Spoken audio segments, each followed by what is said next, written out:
ब्रह्मपुर विधायक के अनिल कुमार नेतृत्व में शनिवार भारत रत्न तथा पूर्वतन प्रधानमंत्री स्वर्गत अटल बिहारी वाजपेयी पुण्यतिथि पालन अवसर में स्थानीय रामलिंगेश्वर पार्क स्थित पूर्णांग प्रतिमूर्ति में पुष्पमाल्य अर्पण करने सह स्मृतिचारण करा।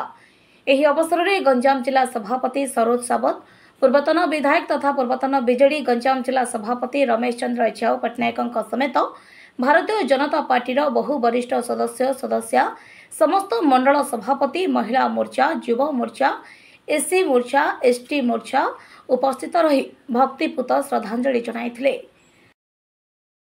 आज आमर लेट अटल वाजपेयी सप्तम श्राद्ध दिवस भारतीय जनता पार्टी सर्वदलीय आज आसिक बहुत खुशी लगे। सर्वदलीय आसिक आज श्राद्ध दिवस पालन होमर एक्स एमएलए चाऊ बाबू भी आज वाजपेयी एमती गोटे व्यक्तित्व थे पार्टी ना समस्त भल पाते तार उदाहरण आज आप देखिए श्रद्धांजलि सभा किसी हो आज जो समावेश मो मानव विधायक अनिल कुमार को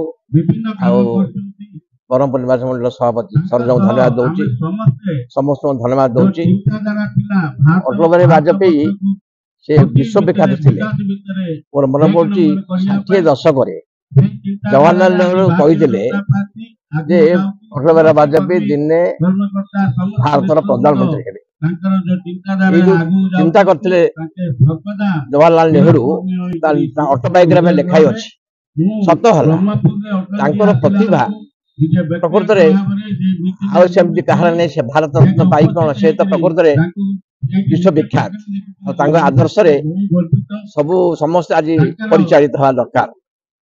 से ब्रह्मपुर आसते मेडिकल ग्राउंड सभा होता पुष्पमाला देवाई गोटे सुजोग पाई से कहते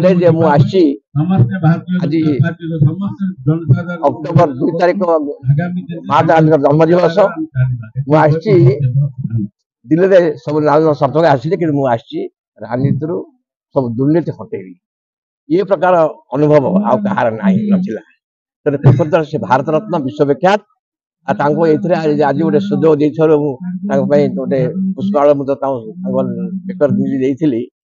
मेडिकल ग्राउंड रे आज गोटे सुजोग पाइली तेणु अनबल एमएलए सभापति धन्यवाद दूची। आशा कर जो मैंने आम राजनीति करुचे अटल बिहारी वाजपेयी जीवनी पाठ करके तार आदर्श परिचालित हवा लोक प्रकृत। ब्रह्मपुर गोपाल कृष्ण रेड्डी रिपोर्ट, गंजाम समाचार।